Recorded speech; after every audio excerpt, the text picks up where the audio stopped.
Hey everybody, welcome to another special live stream. This week I'm joined by my friend OG55 with some of that sticky bricky stuff. Well, I don't know how they say it.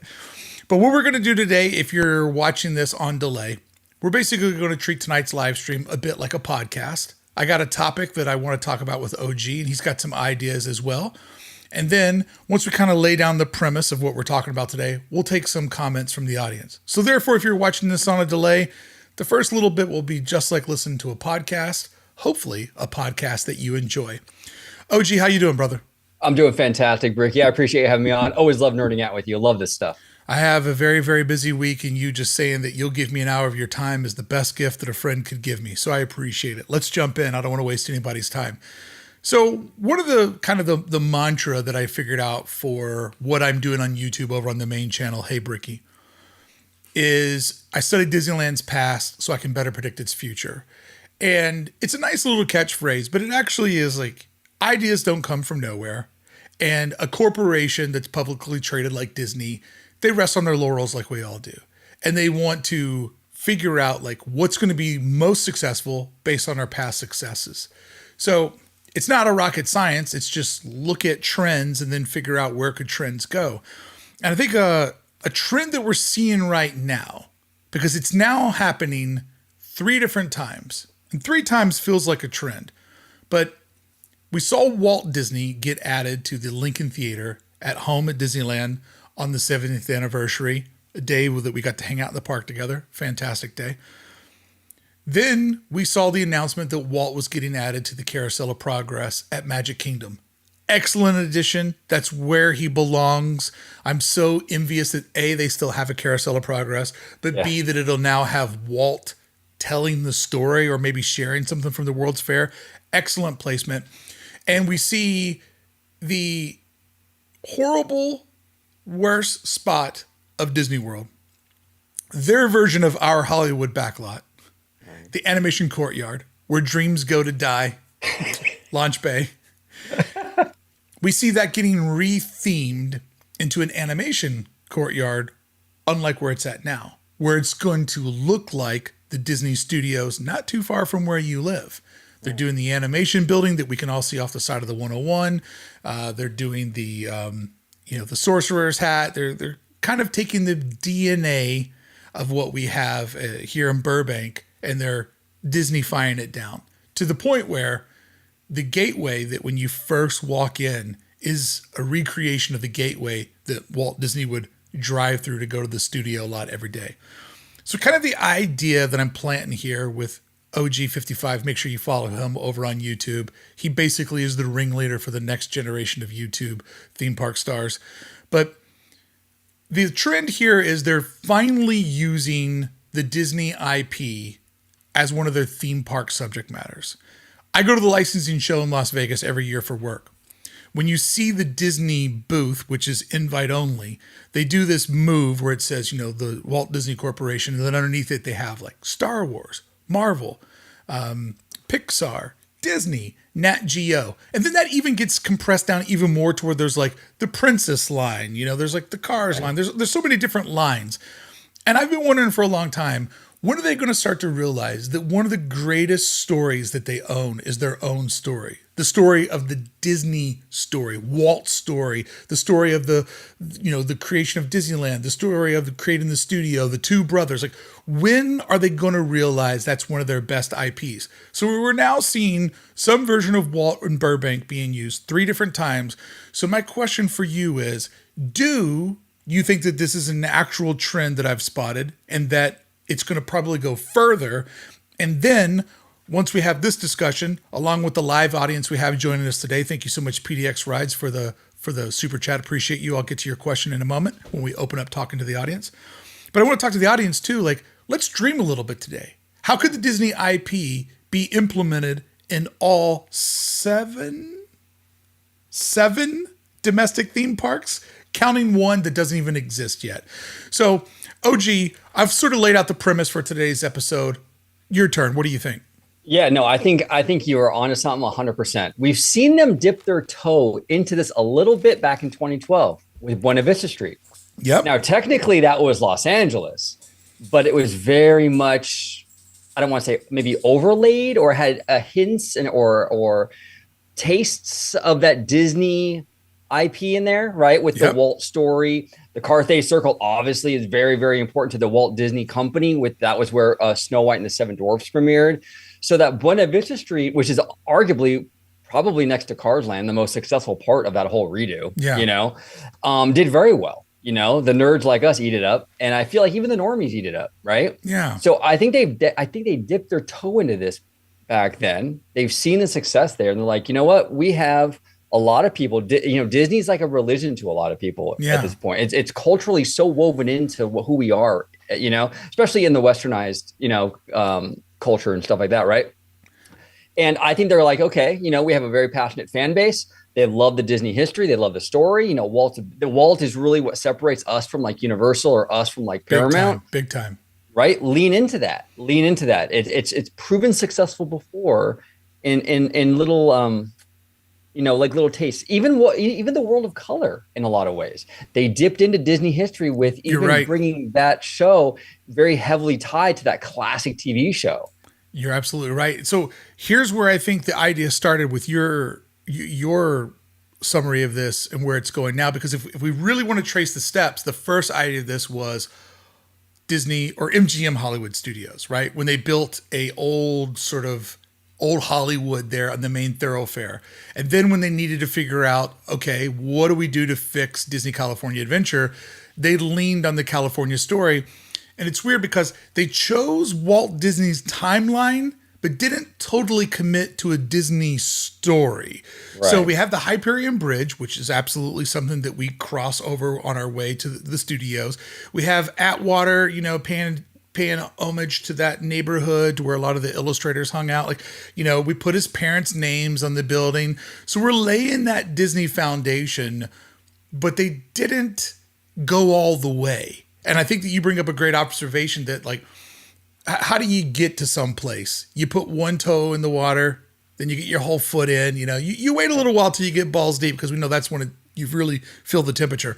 So we're seeing them kind of like edge up into doing this. And I think that it sets up a really interesting spot, because once they start to tell their own story in the theme parks, like you said, they make themselves way different than the competition. It's a story that only they can tell. And Walt's story and the story of Disneyland and then the story of Disney, if you ignore all like current America divided politics, it really is the American dream personified. Yeah. Dirt poor kid, comes from a broken farm, goes to the city, chases a dream, paid service to his country, took every chance, did everything everybody told him that was going to make him a failure, and he turned out a success on the other end. That's kind of what is planted in the back of all of our brains as a kid, growing up in this country and going to the public school system, that like, it happened for other people, maybe it could happen for you. Now, 100%. Walt is definitely a one in a million, but he's not the only one that was able to crack the code, So their story in so many ways, it exemplifies like what it means to be an American dreamer, what it means to be a creative, what it means to work hard for things and not have it handed to you, like Walt definitely paid his dues way more than any of these CEOs that are calling the shots. Now, like, they like to liken themselves to Walt Disney, but these are not Walt Disney people. I mean, Walt Disney was a working man that, loved to go eat chili with the workers, like he would be kind of grossed out by kind of like the new separation that exists in the Disney parks in our society. So, so let's kind of backtrack for a little bit here. What is your overall take on how they implemented the Walt Disney story at the Lincoln Theater? I actually really like that show a lot. Now, my only critique is I think the animatronic isn't perfect. It's not perfect. And I understand, realistically, there's never going to be a perfect animatronic. But I do think his face, and this is where we get kind of nerdy and really dive into this, but I really do believe his face is a little too wide for Walt. There's something off about him. But here's the thing. If there's one thing I could tell fans, for me, just getting it in there was the biggest hurdle. Now that we have it in there, we can change that animatronic at any given time. We saw news recently that they're updating the Frozen animatronics. They're getting rid of those projection faces. What if they put their face on Walt's? There you go. Exactly. That would work, right? but like we've seen recently that they're updating the frozen animatronics. So it's I mean, like you said, past predicts future. Yeah. They're going to update this Walt animatronic eventually. You know what I'm saying? Yeah. So for me, the bigger deal was just getting it in there, so future generations know that this was a man. And the further we get away from him as a man, like the further we get away from his life here, the harder that's going to be. So I think it's very important to have those things. You know what I'm saying? Yeah. So I think they handled it beautifully. I didn't love Bob Iger in there either, though. That was the other thing I didn't love about it, because it dates it. Yeah, yeah. But it's like, I'll at least give Iger this credit. He didn't host everything like Eisner did, and it's like, my dad is a truck driver, and my dad kind of explained to me that, my dad had very few sort of philosophies on the world, but they were pretty accurate from a working man's position. He was just like, well, I mean, the reason why people buy sports teams is because they're rich, but they're not famous. And then the reason why people get into politics is because they're rich, but they don't have power. And so it's like all these CEOs, it's not enough to run the company, but they also want to be the face of things. You know what I mean? And it's a bizarre thing to put yourself in that Walt Disney position, because there was only one Walt. And as we've, he's the one who invented the light bulb in this instance that we're talking about. So a couple of thoughts about the Walt at Lincoln Theater. And real quick, I don't want to interrupt you, but real quick before you move on to your next point, that was one thing that I've always wondered. Fans love Eisner. They love what he did. He did the whole Uncle Michael kind of thing, right? But is that something that Walt would have liked? Would Walt have liked or appreciated someone kind of doing his shtick? I appreciate Eisner doing it, and I feel like he did it out of respect, right? Yeah. I don't think there was any kind of whatever, but I feel like, is that something that Walt would have wanted though? Or would he have preferred the next guy, to kind of do his own thing and not try to imitate what he set up? You know what I'm saying? That fans love it though, but would Walt have loved it? I'm not so sure. Yeah, I don't know. I'm iffy on it. I mean, I guess the kind of the best case study we have for that is that Roy was very, very particular on building the Magic Kingdom, which, Roy finishes the Magic Kingdom at Disney World, and then he dies a few months later. Like, he literally worked himself to death on that project. And he was very particular on that project to make sure that he honored his brother's legacy at every single turn. So that kind of gives you, that's the only kind of indication we have of what Walt's wishes were, is what Roy did in his absence. Backtracking to the Lincoln Theater real quick, though, I think there's a couple of things. I think if you watch the show in that space, it feels incredibly real. Because what people do online is they take a photo of the animatronic and they put a photo of Walt right next to it. And yeah, it's clearly not the same. But when you're in the seat and you're 30 feet from it versus, fully 4K res in front of your face. Zoomed in, it does feel, I would say, a lot more real. And it definitely did move me. And I've now watched it 5 times, and I always walk out listening to everybody around me. And I've yet to hear anybody complain. And I don't think that these are the hardcore people that hate watch Disney stuff on the online. So adding that into the Carousel of Progress, I'm assuming they're just going to use the exact same template. I don't imagine them like, well, we messed up the last time, let's build a new one. Like, they built 2. You know what I mean? Like, that thing, that was already the plan. It was already built. Like, they built 2, right?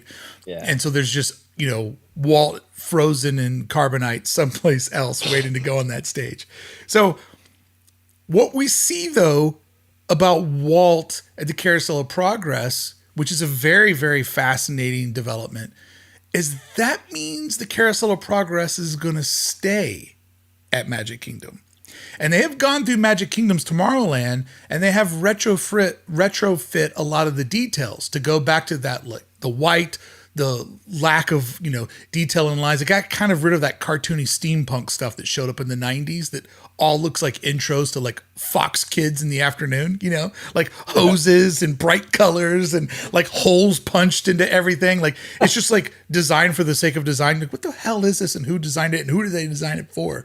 So Walt going into the Carousel of Progress means that they're going to preserve that version of Tomorrowland, and they're keeping up with that version of Tomorrowland. Like they've already abandoned ship here at home, and we're not going to get into that conversation right now. But I think that going in there is a strong indication of them realizing before this Tomorrowland gets broken, let's figure out its timeline and let's start preserving it there. And when they added Tron, they put Tron just far enough away to where it would kind of complement it like a timeline into the future, but they didn't hurry up and go around and integrate everything to make it feel like Tron. What says you about Magic Kingdom? Yeah, no, you bring up a great point. I mean, you bring that solidifies Carousel of Progress 1000%. Yeah. And you're right. It's a statement about the future. They're committed. They are absolutely all in on this kind of like leaning into Walt and the history of this company. Yeah. You know what I'm saying? I mean, this was something that like, they spent, I'm assuming, a lot of money on this animatronic and these two shows. I mean, it's probably even more expensive for Carousel of Progress. Oh, yeah. Way more, so they're all in on this, and that does say something about the direction they want to go in. And look, Disney's a big corporation right now, so I'm sure they've done all the focus grouping on this, right? Yeah. And they've interviewed people, and the people have all said, yeah, we love Disney because of Walt and this and that and this, and they're like, all right, cool. We have all this data that says this is what people want. And we're going to lean into that. And it's great. I love it. I mean, like I said before, on the top of the show, this is what makes Disney Disney. You know what I'm saying? Anyone can write a check and make a theme park. Comcast can write a check, make a theme park. Paramount can write a check, make a great theme park too. All these big studios, Apple could do it. I mean, they got money for days. But what makes Disney different is the history. And that's why I think Disney continues to crush. Even though you have other companies doing better themed entertainment, why is Disney always the one on top? It's because of that story they have, I think. Yeah, and that's part of what has made them Coca-Cola and Universal forever Pepsi. You know what I mean? Like they've got that McDonald's to Burger King positioning in the marketplace. And once you establish yourself as first place by a country mile, it's kind of hard to get that out of the public's perception, no matter how hard the competition comes at you. And when you look at how the competition traditionally in marketing, Crystal Pepsi and stuff like that, they take broad swings when the first place product can just kind of stay in its lane and do it with confidence. And that's where Disney's at. So then when we see them go over to Disney Hollywood Studios, which in my opinion is the weakest of the four parks out at Disney World, they're taking the broken animation courtyard and they're putting some Disney flair in there, like historic Disney flair, as we said earlier, the Sorcerer's Hat, the animation building, even the front way that you drive in, a little bit of park because there's a lot of green space, as over the Burbank studio. So it's not like a crazy addition, but it does do something really interesting. It takes Disney Hollywood Studios and it frames it differently. Because it was like a Hollywood Studios park. Right. But now it's like apostrophe-esque. This is Disney's Hollywood Studio. Like it's the Disney lot. And you're going around the Disney lot and you're seeing all of our IP. Makes it way more ownable, makes it way more proprietary. And it's a very interesting shift. And like, this is one of those things that's a vanity play because it doesn't sell theme park tickets. Nobody has to book. I got a cat that just is insisting on having my attention, even though if I go sit on the couch, he's like, F you, I'm busy doing cat stuff. But now he's like, oh, you hanging with OG? What about me? But, this is a vanity play. Nobody's going to, there's a person in the chat right now. I'm going to book my guy. Okay, you're one of the psychos. But like the family from Daytona, Ohio is not like, they rebuilt something from Burbank. Let's go. You know what I mean? Like, but this is a vanity play. But I think the vanity plays often give us an indication of mindset of the company because, it's kind of like Steve Jobs said, it's like, the back of the fence, your neighbors will never see it. So why make it perfect? Well, because you'll see it and you'll know that it's not perfect. So when you see them take these disposable spaces, when it's really a free roll, the story that they inject there, I think says a lot about the mindset of where they're going. Well, and it's a brand building thing too. Like you mentioned Steve Jobs, he talked a lot about brand deposits, brand withdrawals, right? Right. And this is a strong brand move. It solidifies Disney as a brand. And And I think that that's really important. You know what I'm saying? I think that you have to lean into that. So this is really smart. So yeah, I think it's gonna be, I think it's gonna really look. I like this direction they're going with Hollywood Studios. Yeah. Now, personally, I have an idea for this park in particular, just in terms of like if you really want to lean into the Disney of it all, right? Mm-hmm. Now I know Disney now. What Disney is today is a lot different than what it was years ago, and it's always evolving. And to be fair, even when Walt owned it, it always evolved. He was making little cartoons, and then he was making theme parks, right? Go ahead. And I'd like to point out to everybody in the chat who's like, oh, yeah, it's changed, it's changing. So have you. You know what I mean? Like, Exactly. I'm not the same person I was a decade ago, and I'm not the same person I was 2 decades ago. And I'm better for my traveling through this world. Like, I've made myself a better person, and every year I strive to change and become a better person. So change isn't necessarily a bad thing. Oh, it's a great thing. It's a great thing. It can be very positive. So I think what they should do with Hollywood Studios is I would love it. And this might be too long of a name, but I think it'd be kind of a cool concept to do the wonderful worlds of Disney. Mm. And you walk into it and it's Marvel, if they can get the rights, Yeah. big asterisks there, I mean, they're allowed to do the characters that aren't at Islands of Adventure. So Guardians can, because there's, Cosmic Rewind. So certain properties can go east of the Mississippi. Yeah, exactly. So they can use some of the non Universal Marvel stuff. They already leaned into Pixar. They already got Star Wars. They got pretty much everything else in there, and kind of lean into the Disney story, but also even like if you want to get into the Marvel story, you can kind of lean into, because Marvel's got a great history with Stan Lee and what have you, like all that stuff. Obviously, Pixar has a great history with Steve Jobs and George Lucas and what have you. And you can kind of lean into all these kind of ancillary Disney brands, like Lucasfilm and Pixar and all that, and have this whole park is based on the wonderful worlds of Disney. I love that. Yeah, I think it'd be kind of cool. And it would solidify like a cohesive sort of vibe and theme. Because right now it's sort of in that transitionary thing. It's kind of like a DCA where it's like, it's kind of about movie making, but it kind of isn't. It's kind of, it's kind of doing all kinds of things. Yeah, it's kind of falling into that trap when you try to please everybody, you please no one, and you can't tell what the identity is. Staying on the same storyline while we're talking about the East Coast, when they redid Epcot, which is right now the only park that's not under construction, they added Dreamer's Point. They put a new sculpt of Walt there. This one you can sit next to him. And kind of my favorite thing to do when I'm wrapping up a trip out at Walt Disney World is I like to go get my Trenta cold brew coffee, extra ice, light splash of cream. I sit there in the park and I just kind of look over at Walt. And I would sit next to Walt, but then I'd be, keeping him to myself. And I like watching how many people walk over and like the excitement they get taking a photo next to him. And then there's just long stretches where he just sits there by himself.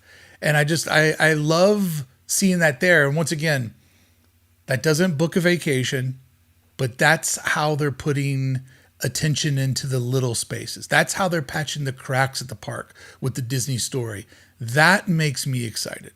No, I agree with you, Brickey. And one of the best decisions they ever made, in my opinion, was bringing those Walt statues down to guest level. Oh, have I ever told you my theory about this? No, go ahead. Okay.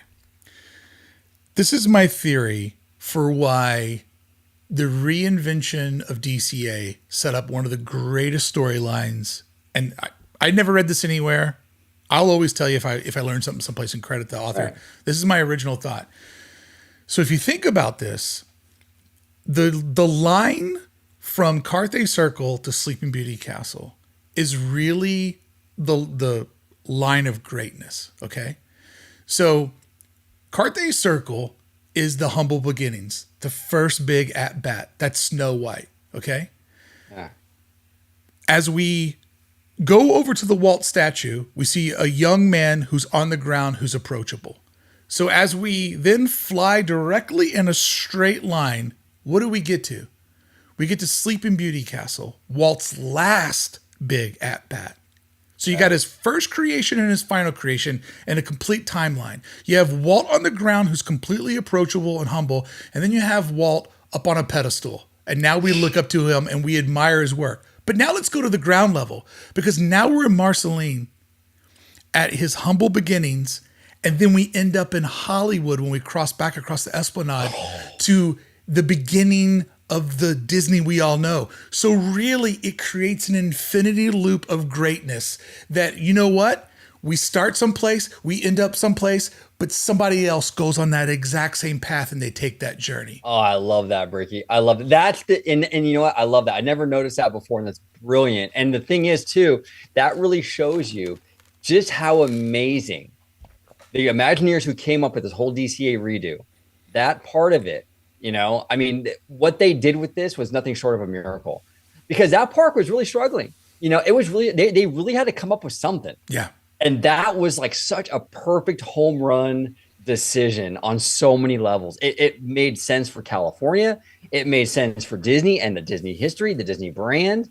It created a great theme park space, very comfortable. It just every single thing it had to do, it nailed it. I love Buena Vista. I'm very, very sad we lost the red car trolley. Hopefully when all this new DCA stuff is in there, it was worth losing that. That's the only thing I'm kind of upset about because I think it added a lot of kinetics to it, I'll believe that we lost the red car trolley when they repave the road and when they take out the power lines.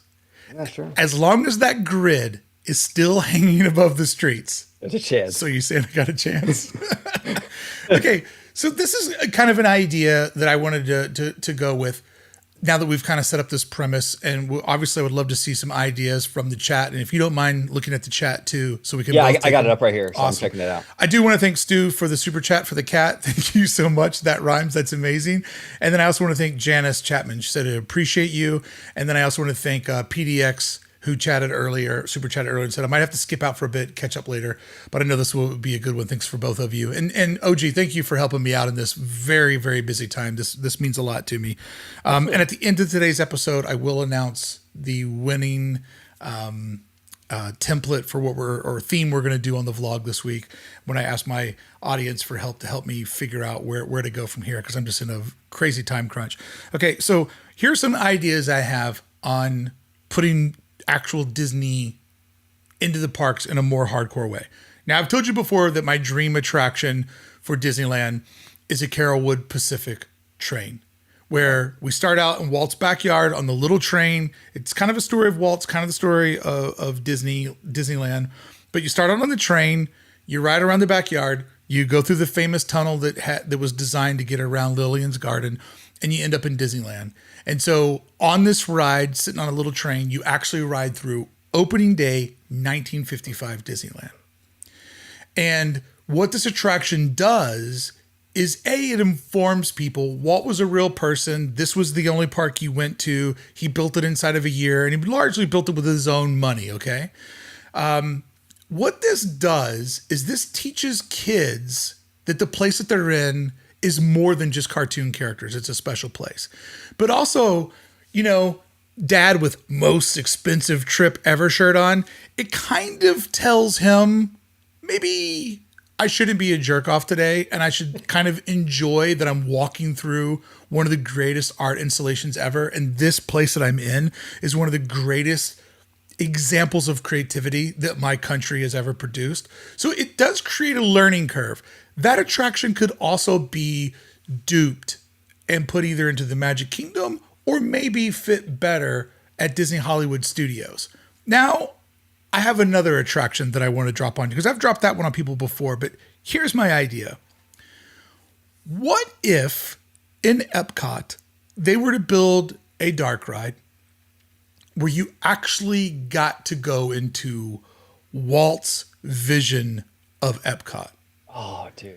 And they literally took the models, the vision, his voice, and they showed you what Walt was envisioning. And through all kinds of different technology we have today with projections and model making, and Mickey and Minnie's Runaway Railway did something fantastic. It got us thinking about animatronics not as characters but set pieces. So you could really go into a very transformative place, see what Walt's idea was. I mean, maybe even the attraction like the Carolwood Pacific one, maybe it starts at the World's Fair and ends up at Epcot. But this would create the lesson. It would give people a better appreciation of Epcot. And then people can be like, well, it wasn't what Walt wanted to build. What Walt wanted to build was never going to get built. Even Walt Disney couldn't have built what he wanted to build. Like if Disney had another 50 years on this planet, he couldn't have built Epcot the way that he wanted to build it. And even if he did, would it have stayed that way? That's the other thing. Yeah, I mean, it would have been wild. I mean, look at all the issues they had with the governor and all that recently, right? DeSantis. That's exactly where my brain went, but I didn't know if I wanted to bring up those little white boots. So it's interesting to think about, you know, taking people into Walt's vision for Epcot doesn't mean that the corporation failed. It goes to show the shoes that they were trying to fill. And there's even ways to kind of like talk about like, you know, this is what we got from here. But I think that that's the type of attraction that would be evergreen, and it would literally blow people's minds to see what he was really, really thinking, you know? I know that dips a little bit of a toe into Spaceship Earth and, you know, how intellectual do we want to make attractions when people just want to escape? But Epcot's so unique. And you see people go there all the time that don't get it. I think that park could use a Epcot 101. This is where you're at. This is what you're experiencing. And this is how you should appreciate it. Because I hear people a lot kind of walking through there and being like I've even heard people like, oh yeah, we took a family out to Disney World. Like, what the F is Epcot? Like what? It's a mall around a lake. You know what I mean? Like they can't quite figure out what it's supposed to be. They don't get it. Yeah, they don't get it. And at least that attraction, what it would do, it would sort of set the table and kind of set the expectation as to why you see what you see. You know what I'm saying? And kind of and put it out there. And like I said before, with the Walt animatronic, you want to have, the further we get away from this man and his life, you want to have these reminders to future generations as to what he was, who he was, and what he stood for and what he wanted. I think that's important. I really, really do. And it's not just as a nerd, like us nerds. It's not just us nerds. I think for Disney as a corporation, as a brand, they want to keep that alive. I think they also, I can tell they can see the importance of that, because we're seeing, the whole topic today is them investing in that. And that they're not doing that for their health. I mean, the board and all that, they're doing it because they know how important it is to the future of Disney to keep this stuff alive. So I would love to see something like that. That'd be great. I just think that they have made a decision over the last handful of years. Mickey Mouse is the mascot for kids. Yeah. Walt's the mascot for adults. And it's an interesting juxtaposition to where, you know, you have Mickey, which is full of imagination and fun and probably the most recognizable animated character on planet Earth. But then you have Walt for the adults, that even though, and you can see it in the chat right now, people hate the executives. People hate where the company's going. But Walt's the one thing that keeps the park blue collar. Exactly. Right? Exactly. 100%. 100%. Now, here's the thing, too. I want to ask you this. Okay, so we dipped into some Walt, right, and some of that. What would you think? Now, they've done this with fireworks. Like, recent example, Wondrous Journey, which I think is probably one of the best shows they've ever done. It's beautiful. You know what I'm saying? That whole show is really the 100 years of Disney animation, that whole storied history, right? This legacy studio. Would you be down for something like that in attraction form, where you go through the history of Disney animation and it kind of tell from like the Steamboat Willie or even Oswald, you know, you can do Oswald if you want, and go all the way to the most recent. You know what I'm saying? I think that'd be kind of cool to kind of tell that story too. Bro, I can't believe it doesn't exist. Angela Huffman says, keeping the story of Walt alive allows one of the largest multinational corporations. You know, YouTube does us really no favors with the way that they've designed the chat. Like if you click on somebody's chat, it opens up this little box, and I don't even know how to get rid of the little box or read the rest of her comment. There we go. Angela Huffman says, keeping the story of Walt alive allows one of the largest multinational corporations in the world to hold on to kind of an underdog narrative. 100%. So perfect set. This is the thing that I don't understand that doesn't exist. Okay. If you were to make an attraction, like, I hate to even bring up Tiana's Bayou Adventure because that was such a miserable 3 years of my life, being stuck in that culture war when you just want to create a space to let people escape from all that bullshit. But let's say that they didn't go with a single IP. Okay. Let's say that it's a log ride and they made it like something that features different vignettes of Disney's relationship with animals through the year. You know, let's get crazy. 101 Dalmatians scene, Fox and the Hound. You know, you put all that stuff in there. If they were to make an attraction that's not about anything other than Disney storytelling or a specific Disney theme, then it gives them the availability to swap out a scene. Yes. You know, and they're like, nobody knows what Fox and the Hound is. It's so far away from it. We got this new movie coming out. It's done really, really well. Like, you know, Zootopia, people love it. We just switch out Fox and the Hound with Zootopia. People go, well, Fox and the Hound's my generation. Okay, well, you know, your kids don't know what the hell it is, okay? Yeah. So I can't believe that they haven't made any attractions that are more, like if they made a princess attraction. Right. Where you went through and it was just 12, 13 scenes, boom, boom, boom, the famous hits from all the different princess stories. Final scene, they're all together singing, you know, Wish Upon a Star, whatever it is. That would absolutely slay. Time goes on.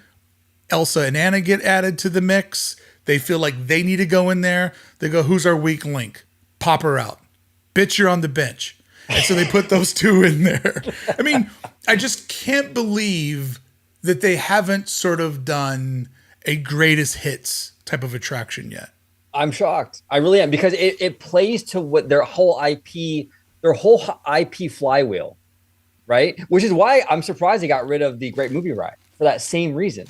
Because they could have, and that was a Chapek thing, I believe, but they could have swapped scenes out and they could have added the new relevant IP, and that could have constantly been a marketing tool for them for decades to come, right? But, you know, that's done and over with. But like, I mean, that you're absolutely right. You can do a princess kind of montage ride. And hey, a princess ain't really relevant anymore. She's not really doing the numbers. You can put Moana in there, or you can put Anna and Elsa in there. You can put, you know, Rapunzel in there. I think it works, and I think like you were saying, I think it'd be very, very successful. Yeah, Angela, and you can tie it into like, you know, Disney, like, you know, their animated history and how the whole studio got started. So you can have the history can be in there, but also entertain like the normies. Yeah, Angela says they do a greatest hits attraction. It's called World of Color. And then that's what you got you thinking about this is like, you know, they stitch together all this stuff for the shows, but why not do it for an attraction? I mean, Little Mermaid in DCA is a fine attraction. And one of the greatest details about it, if you've ever noticed, if you go to the far end of the Little Mermaid attraction, like the furthest end going towards the Pixar Place Hotel, or as Mice Chat refers to it, the Children's Hospital. Oh, dude. Once they said that in one of their articles, I always look at it and see a children's hospital. But anyways, if you go to the furthest west end of Little Mermaid, all of the plant life in the garden there looks like you're underwater.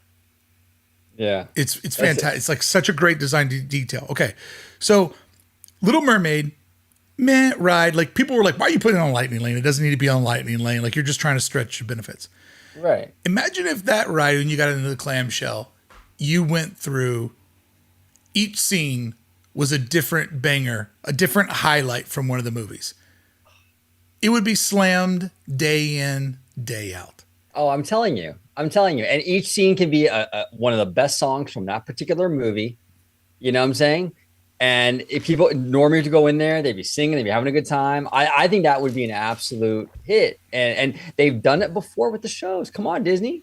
Let's get it done on the attractions. I don't see why it couldn't work.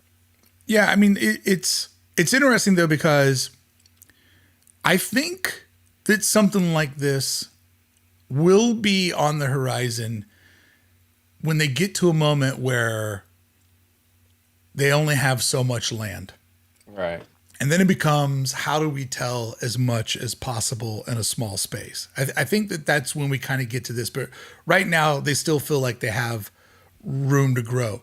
But when they're building a smaller park that needs to be more condensed, how do they put the Disney story into there? Then do we start thinking about not only, you know, the idea of Disneyland Forward is diversity in zoning so that you can, you know, put three things in one space. Quick example, parking in an underground level, theme park on the ground level, and then later on that night, you sleep in your hotel bed not even thinking that your hotel bed is sitting above the ride that you rode and above where you parked your car. Complete vertical stacking is what the idea is. I think that they're going to need to get into that consolidation as well with some of the attractions because, you know, there's just not always going to be enough space and enough IPs that warrant a singular build out. And, you know, over the last handful of years when we're looking at other trends, and you and I talked about this last week, so we don't need to go into it too deep, but we saw, you know, it used to be name of land, put IPs in that fit that theme. So you got an Adventureland, that's where an Indiana Jones fits, we move on. Then the idea was, well, no, the whole land is Cars, Avatar, Star Wars, Marvel. And now over in Paris, we're seeing, what if we just do mega rides that have their own little cul-de-sac? And so everywhere in this district feels like Lion King. And then you take some paces this way, and now you're over in the world of Frozen. So we're already kind of seeing them be like, well, we're known for doing immersive design, but trying to get a bunch of themes that all fit together is kind of, you know, they bump into each other. Like Fantasyland at Disneyland, it's beautiful and it's nice, but does it really feel like Peter Pan and Snow White, Pinocchio and Mr. Toad? Like it feels like a neighborhood that they live in, but it doesn't really feel like any of those IPs. Yeah, that's a great point. Yeah, it's interesting too how as time goes on, how the trends sort of change, you know, because like when Wizarding World opened, that was like one IP lands was like the thing. I mean, that whole land really, not only did it change the game for Universal, but it changed the game for, I think, the theme park industry in general, you know, and that was the trend for a really long time, just having these massive, big one IP lands. But you bring up a great point, Brickey, with, you know, Disneyland Resort, especially. We're tight on space out here. We don't got enough room for all that. We don't have enough room for like a whole Frozen thing, a whole, Zootopia thing. They're going to have to start thinking about how are we going to do multiple IPs and in the most efficient way possible. So I think those big mega Pandora is probably the last one we're going to see in a while. Yeah. To be honest with you. Jeremy Bassam says Fantasy Springs is the future. Yeah. And I think that he's absolutely right. I mean, it shows how Fantasy Springs shows the concept of Fantasyland. Because Walt's original version in 55 looked like a Renaissance fair. Right. Then in 83, Baxter makes it look like a European village. But in 2023, to keep all the numbers nice and even, we saw Fantasy Springs take the idea of a Fantasyland, but apply it to the same attention to detail that a Batuu or Pandora got. I think Pandora, now that I've had time to reflect on it and get used to the decision, I think a Pandora at DCA, where they're building it, is the absolutely most perfect thing they could have put there, because they really need something that's going to block out the outside world. They needed something that was dense and heavy, something that logistically and spiritually called for lots of rock work. You know why you put water someplace? Because water creates noise, and it deafens out the noise also. So putting water right next to like where there's buses and all that stuff, like that water is going to just get revved up. And something that I kept typing away when you guys were live Sunday night, and I kept like chatting, and I kept going over my email. I'm like, where's my invite? I can't believe I didn't get invited to this conversation. I think Tommy stole my seat. Something to keep in mind with that Avatar too is that when you look at the concept artwork, the land that we stand on now is either up in the air or it's graded and the land has its own berm. Because when you look at all the concept artwork, the water is down. Right. So when the water goes down, that means that the sight lines don't need to be as high to feel as high, because you're standing on a hill looking down. So you look at what George calls the rib cage, because Mario's always hungry. You see that as being much taller because of that visual like stair stepping that your brain is doing in front of you.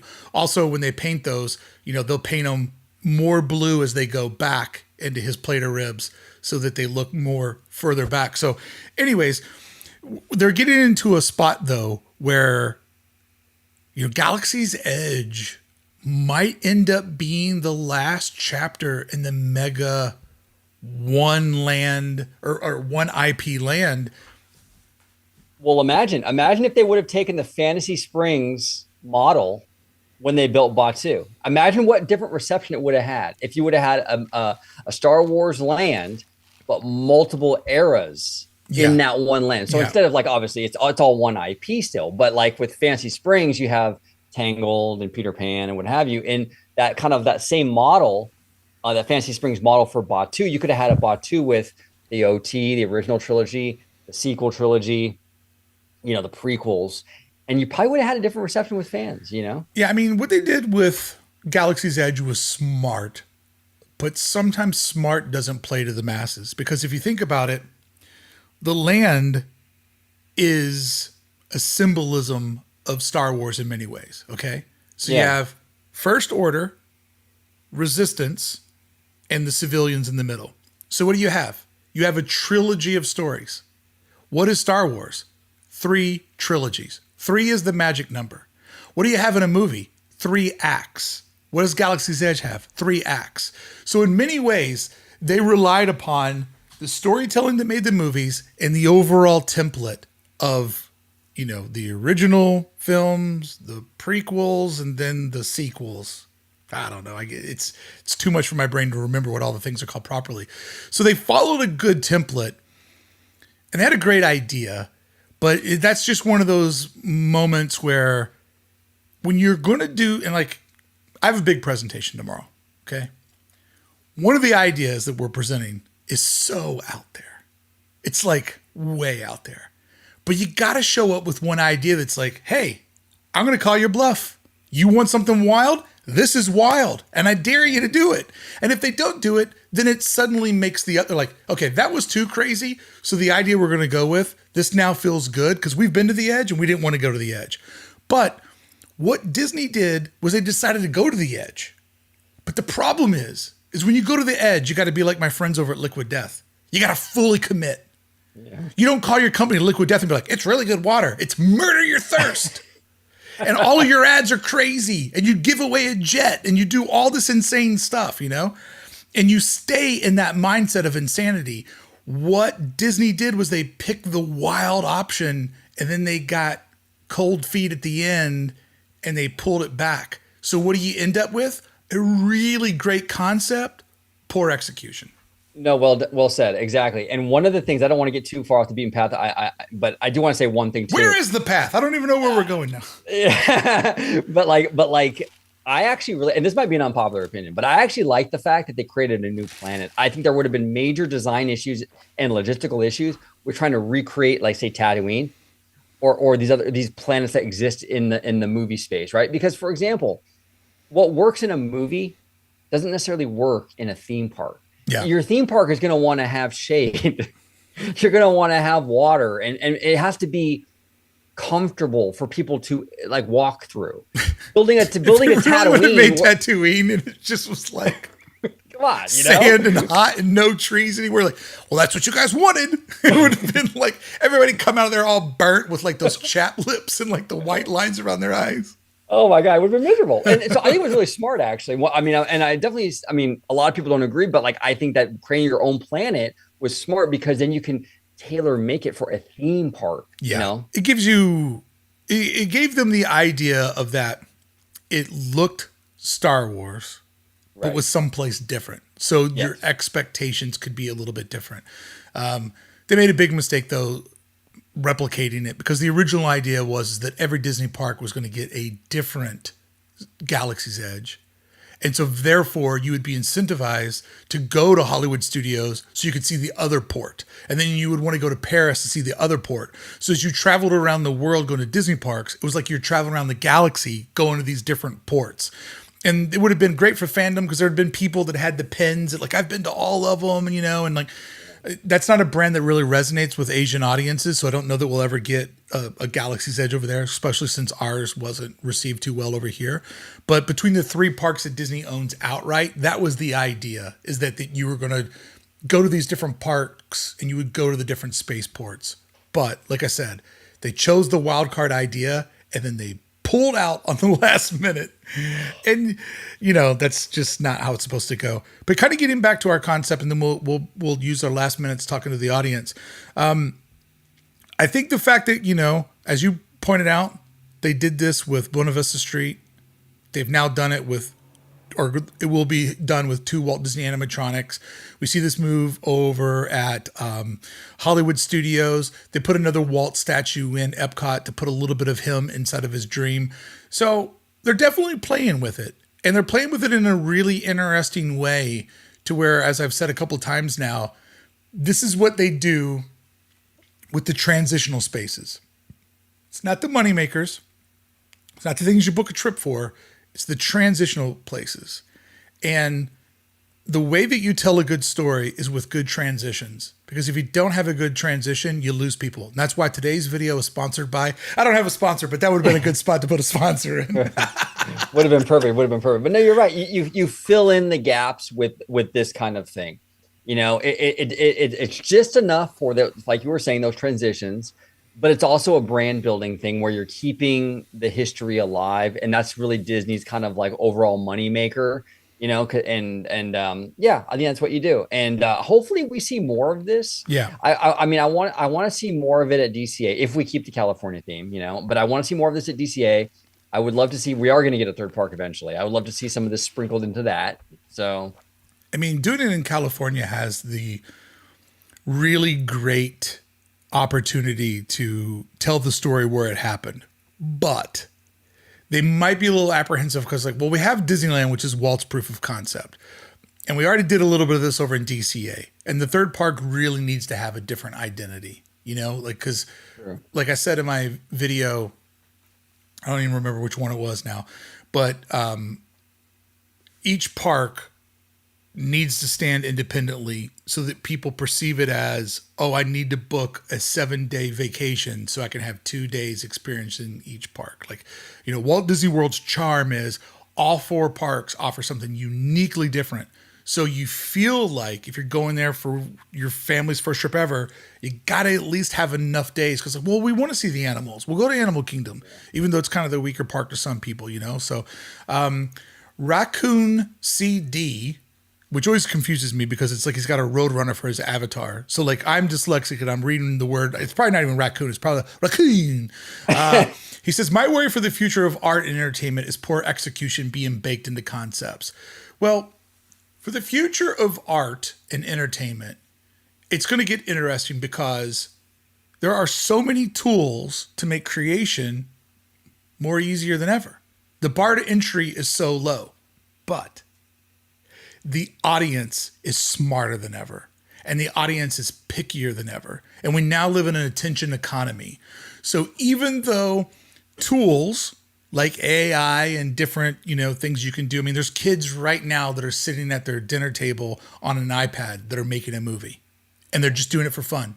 And they are already planting all the seeds of doing that.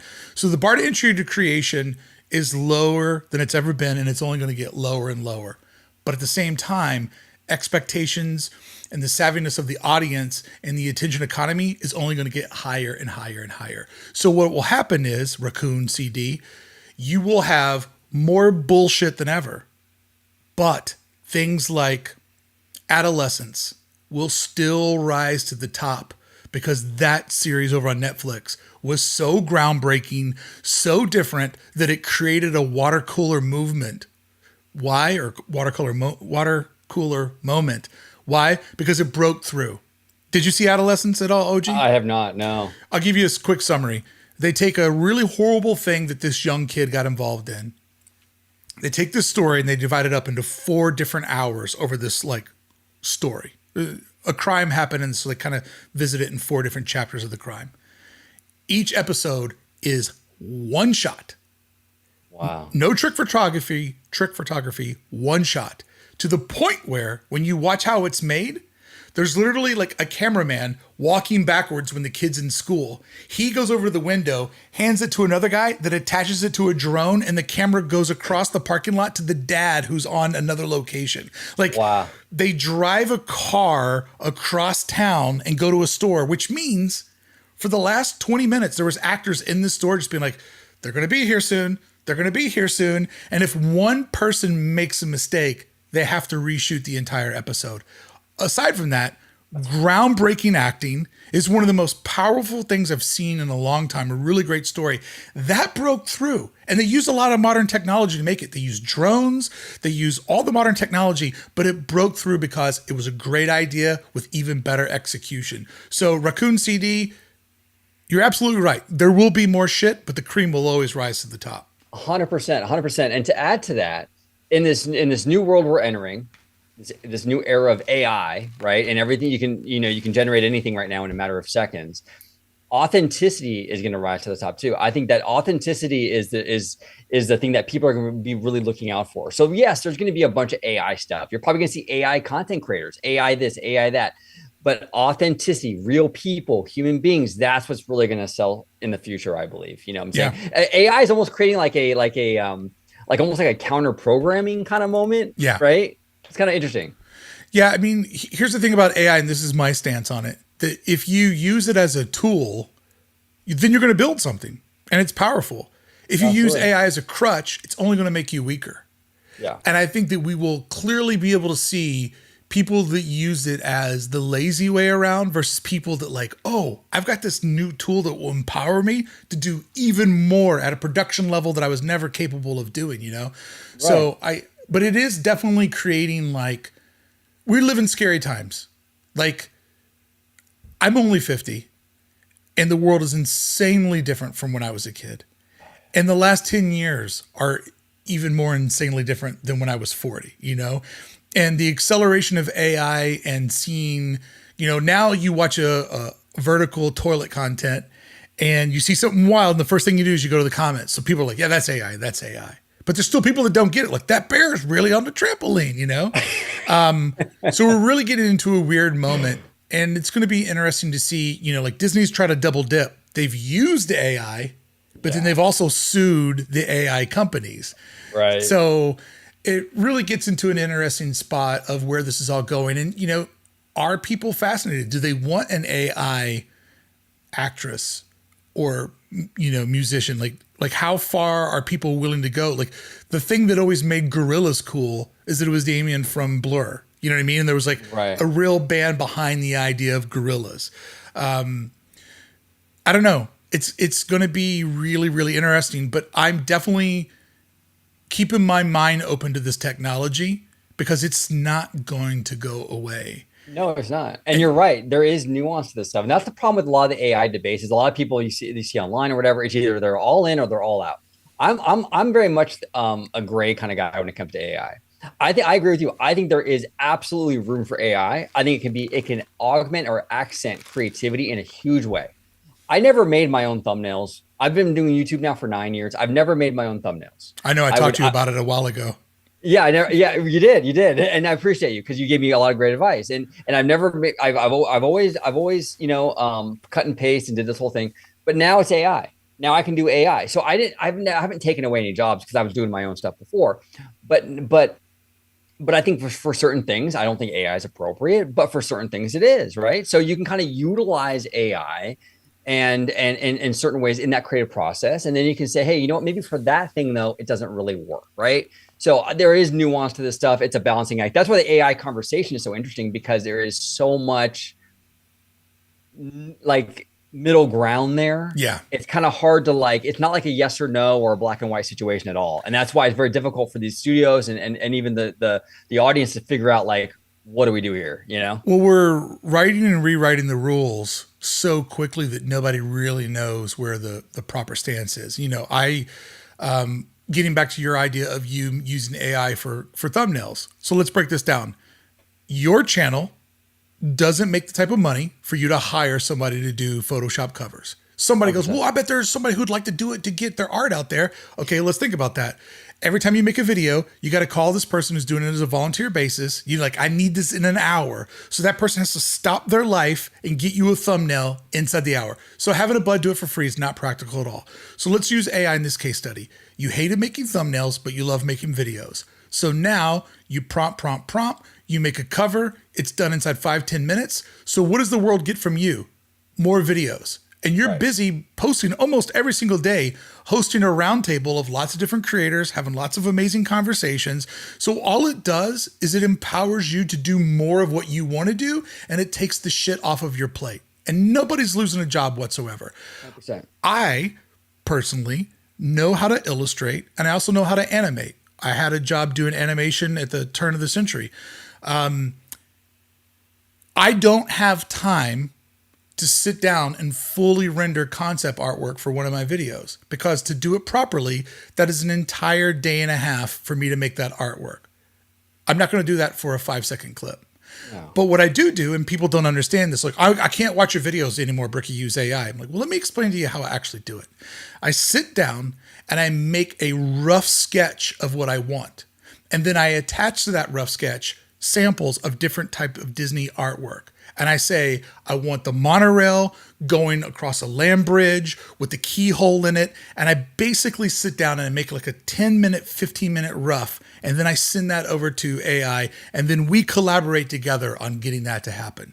If it looks good, then I use an AI animator to animate that. Now, I'm not trying to fool anybody. On the bottom left of the screen, you will always be able to see that it says concept artwork recreation. All I'm trying to do is when I make a video, instead of explain something to you that you can't see because it's inside of my mind, I'm trying to give you a visual example. So I bring you into the creative process so you can understand what I'm talking about. Like You're accenting your content. You're Exactly. you're plussing it out. You're giving more context to what you're trying to explain. So it's a benefit. You know what I'm saying? And if I take Disney's concept artwork and I animate it, I'm just trying to make it to where every time I need to show you the Coco artwork, you're not seeing the same image over and over again. The boat's moving, the character's moving. It's just putting a little bit of fluidity in there so that the audience feels more engaged. And so also they go, oh, I haven't seen this before. All you do when you make YouTube and you're trying to get watch retention is you're trying to constantly interrupt the brain to reconnect. You're trying to get to people don't want to pick up this thing and be like, I'll just listen to what Brickey's saying. Like one of my favorite things about you and George watching my videos is I get to watch the moments where you stop paying attention. And then I think about like, yeah, that line was redundant. I probably shouldn't have put that in there. And like sometimes you're so quick to like hit the point. I'm like, he's going to step on the punchline.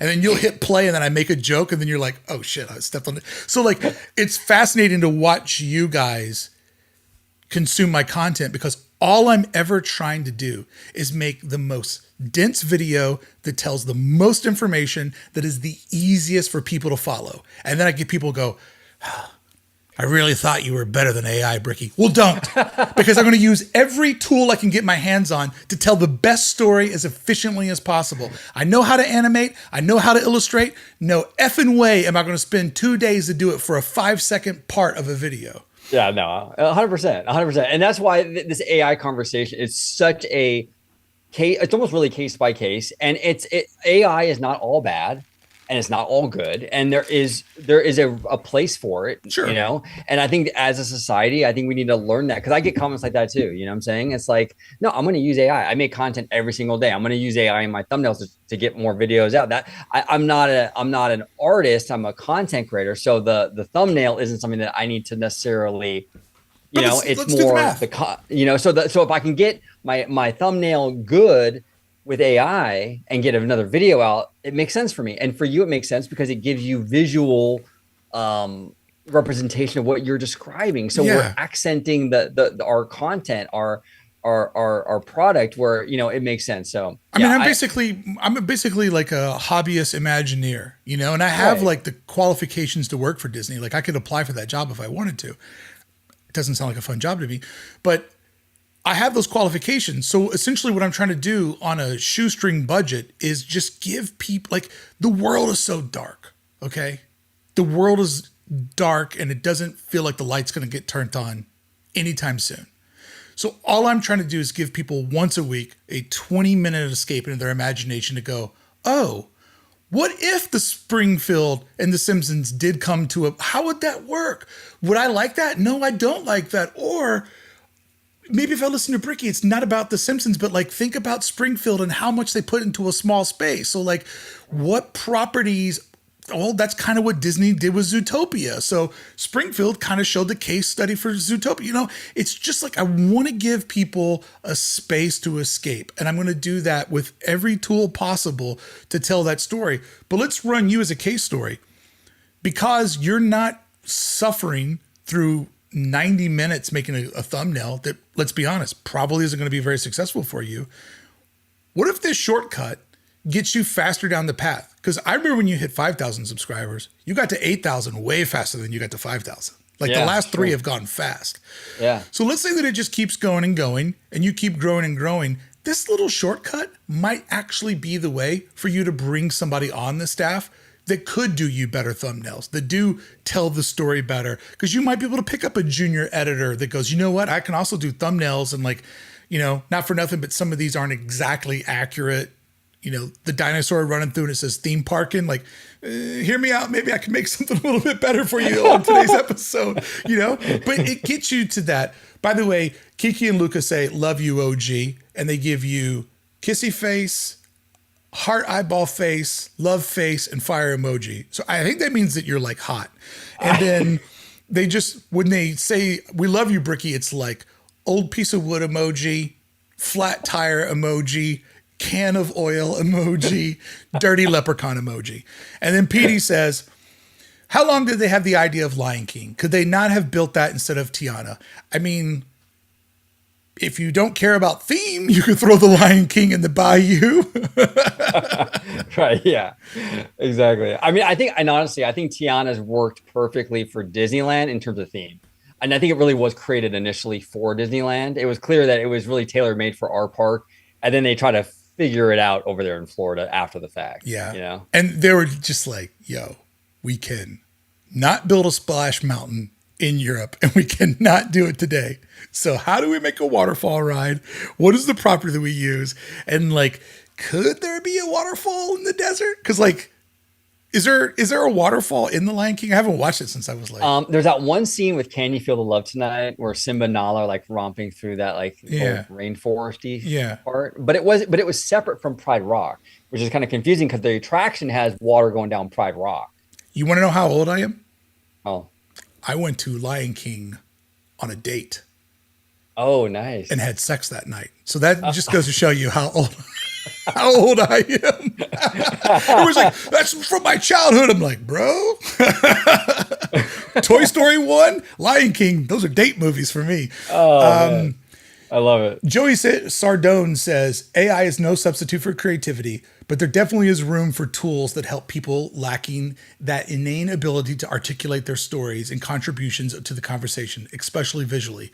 Joe, I appreciate you seeing it the way that we're seeing it, but I will tell you, not a lot, but you definitely do get comments where people have this like, I can't watch your videos now. And my whole vibe is like, if inside of a 25-minute video that I've worked on for 40 hours, if a combined 75 seconds of 25 minutes spursed out over all these different scenes, if that is too much for you to take, by all means, please don't watch the channel because I'm not going to stop doing it because it literally, I love watching you and George watch the scenes that I've animated, or I love you and George watching the concept art that I've made because I can see that it visually goes, oh, I think Brickey scales off here, but I can understand that like Tommy was talking about, theme park conductor was talking about, I like Brickey's idea of a green space before you get into Avatar. And sort of my idea that I needed to visualize to people is like, they keep the street,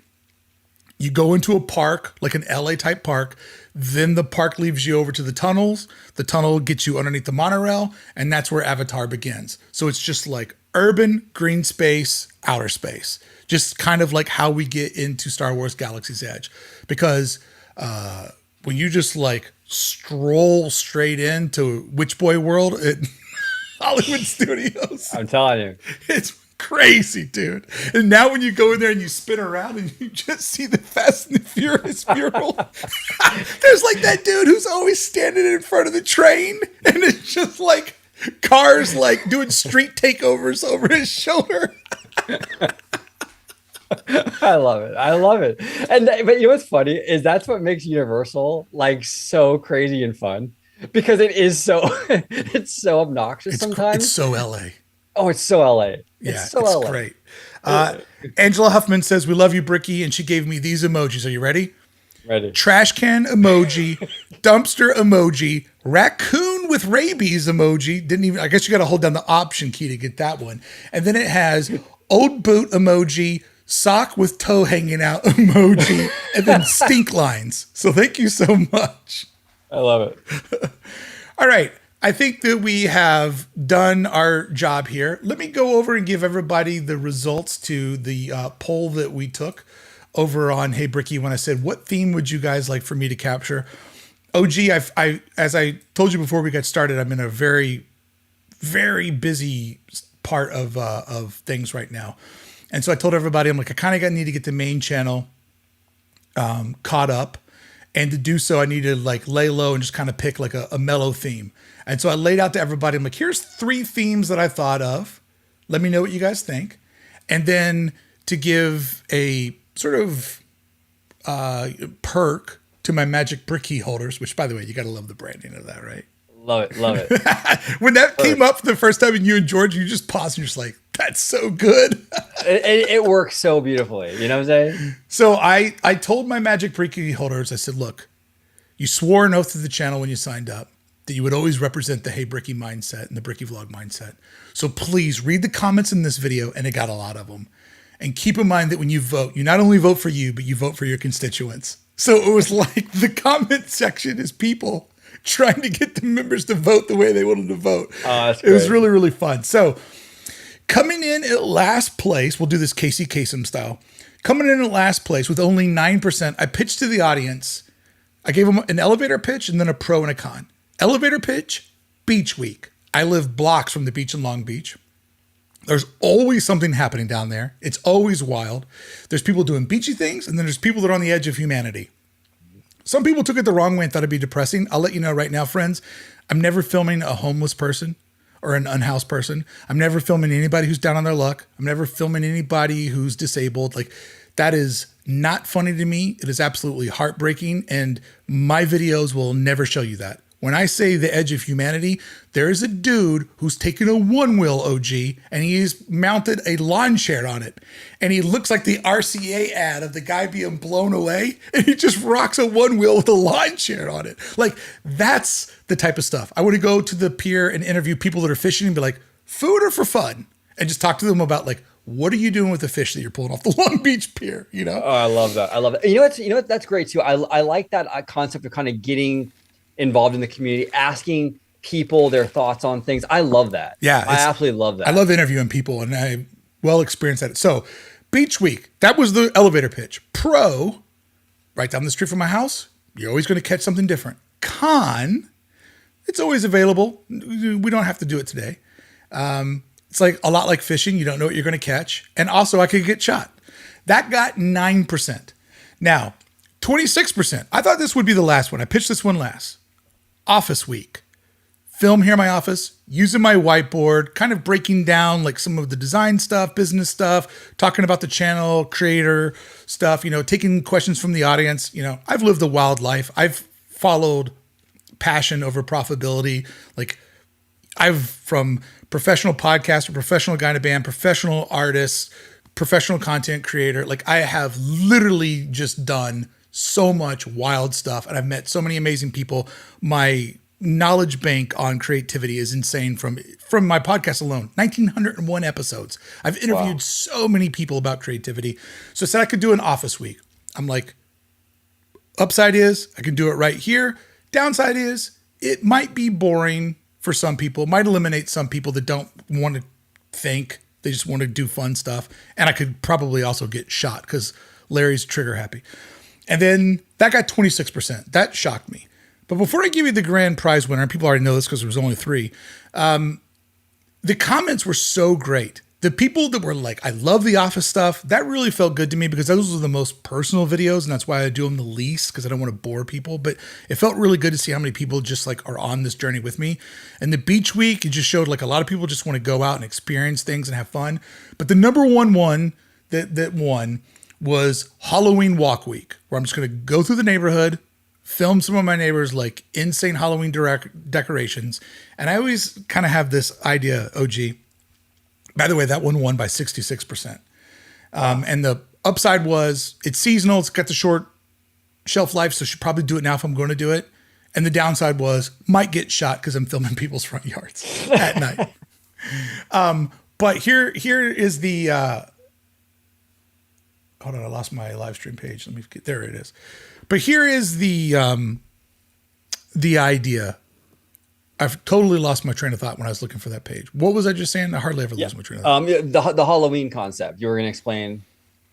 Yeah. So I was going to go around, explain the Halloween concept. And I have kind of this idea that there's 3 times in life when people that don't make design decisions have to make design decisions, okay? And normally they fail at them. One is tattoos. You can tell people that get tattoos that have no understanding of art. You're like, you thought that was a good idea and there? You know what I mean? Like, why there and why that? Tattoos is the first place where you can see you're not a designer. You don't understand art, but it's cute that you got some on your body forever.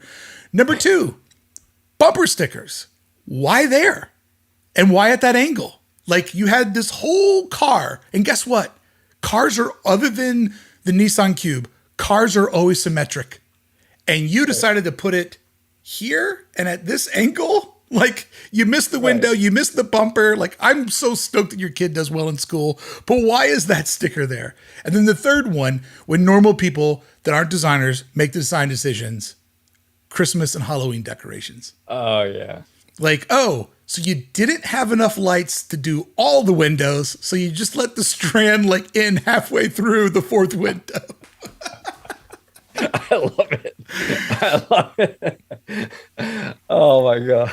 Rick Roberts sends over a super chat and says, funny how all the options had the possibility of Brickey getting shot. He needs to make a don't shoot the vlogger hat.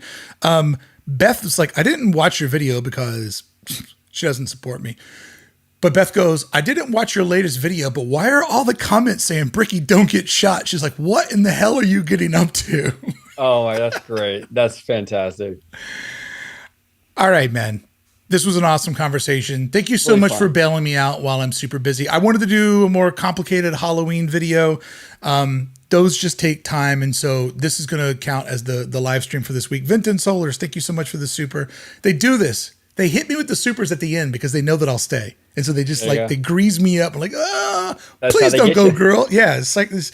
It's psychological warfare. They're like, well, I know how to keep them around a little bit longer. I'll just keep casting it out there and see if I catch a Brickey. But dude, thank you so much, OG. And by the way, if you don't subscribe, so here's kind of another one. Joe, start a hashtag for people to submit their yards for review. Like I want to just drive over to everybody's house. All right, guys, I got to get on a flight to Arkansas because Joe put a hashtag haunted Little Rock. I'm heading out to Arkansas. Thank you for the super chat, Joe. Appreciate it. But no, seriously, go watch OG's channel. And here's where OG's channel is really great. And I've talked about this with him off air, is that he's kind of created the round table for the next generation of theme park vloggers.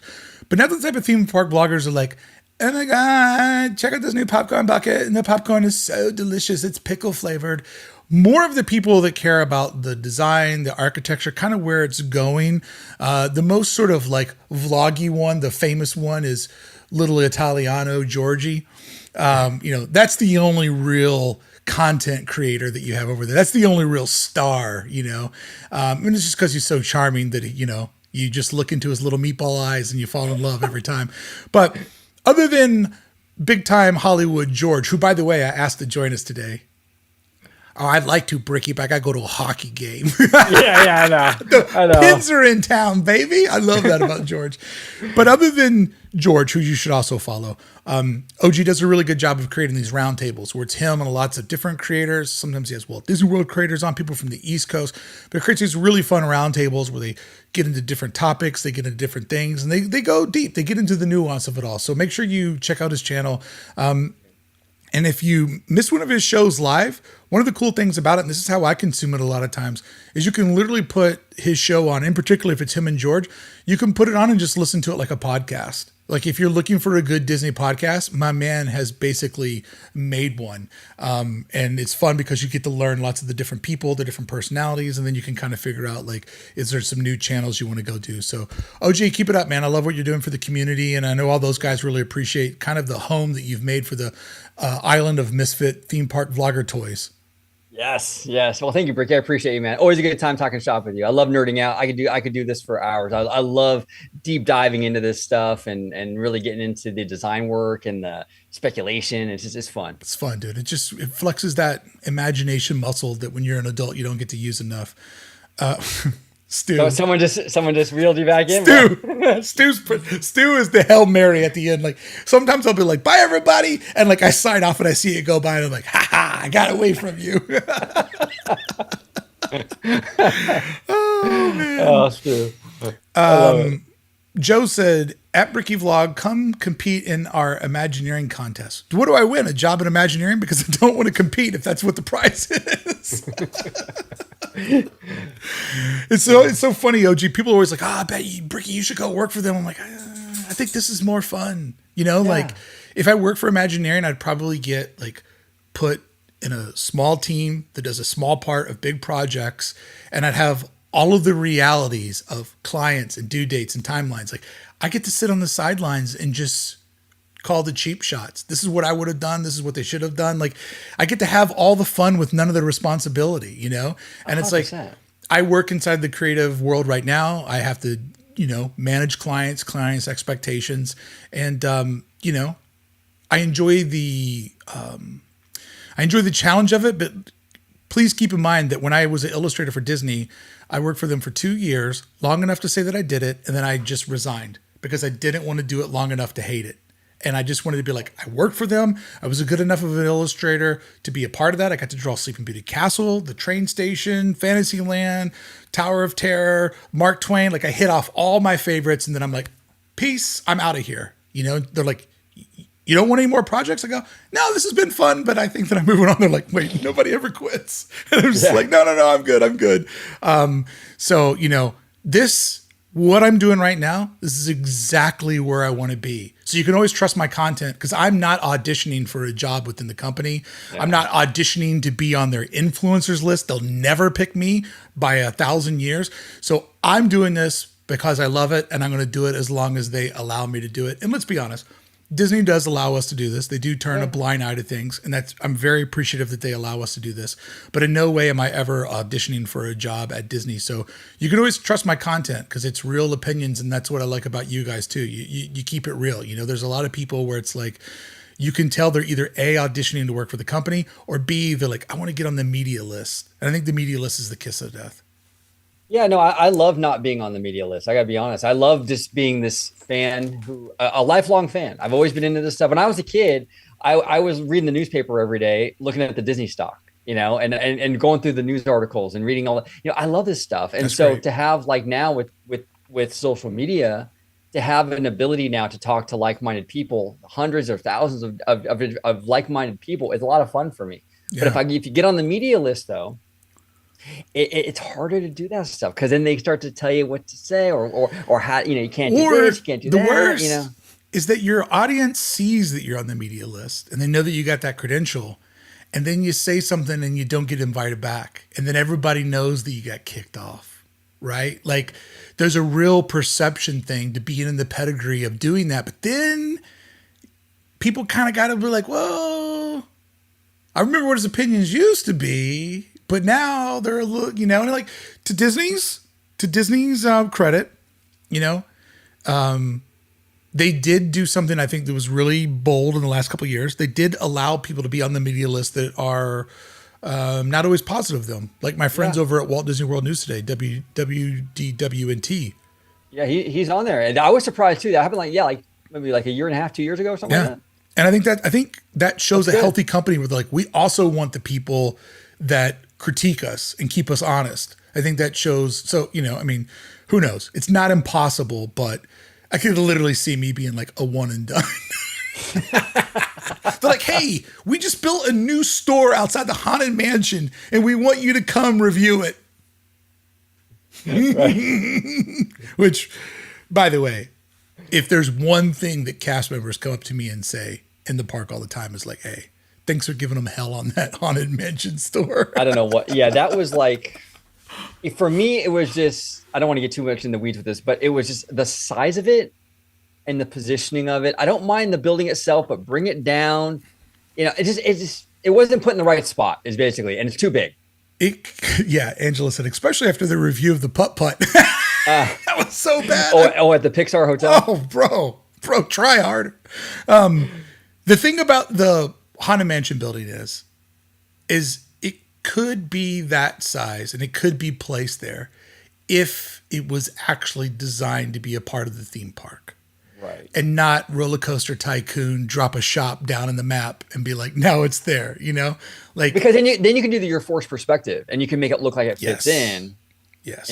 If it would have been actually like molded and sculpted and painted like a building or painted like a painting, if they would have graded the land like they did across the way with Harbor Galley Harbor, dyslexic can never remember which one it is.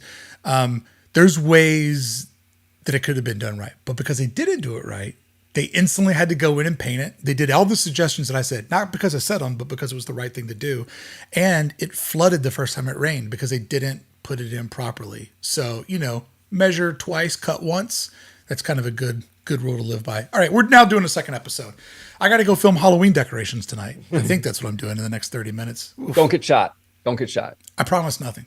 Hey, if the video goes up tomorrow, I got shot, at least 1,000 views. There you go.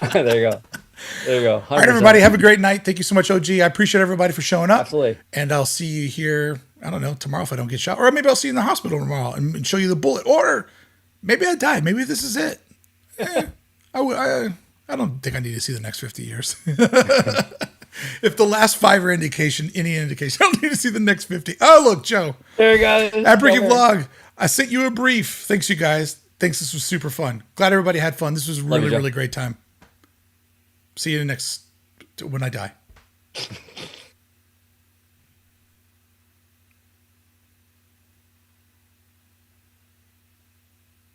Rich Joe, look at that. Just you go right in the very end. Come on, Rich. I'm just looking over there to figure out when I can pull the trigger on ending the stream. Don't you hate that with the delay and stuff? It's like, yeah, because if you hit end stream, it'll just like pull the plug, right?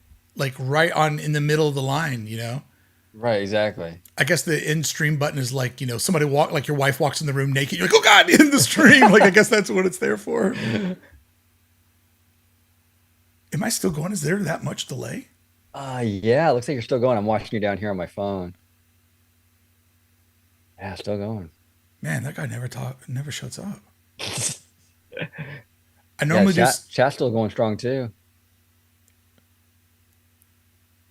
Hold on. I must have a major delay. I'm way behind. I was way behind. Oh, wait. I think you're done. No, are we done? Nope. We're still going, actually. Yeah. Just showing it that we're still going. Still going. Okay. Now they can hear. Now we're in the behind the scenes stuff. So now I can end the stream. What they don't know is if you hit the end of the stream when you're done, it'll just cut it off. So then if you go over to your streaming service and you hit the end the stream, you don't know when that's going to go over there. So it's really, really confusing. Exactly. Okay.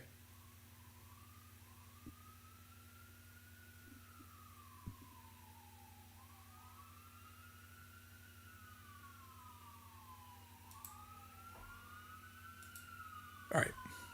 There we go. Dude, that was fun. Thank you so much for jumping in last minute. Yeah, no, anytime. Hit me up anytime.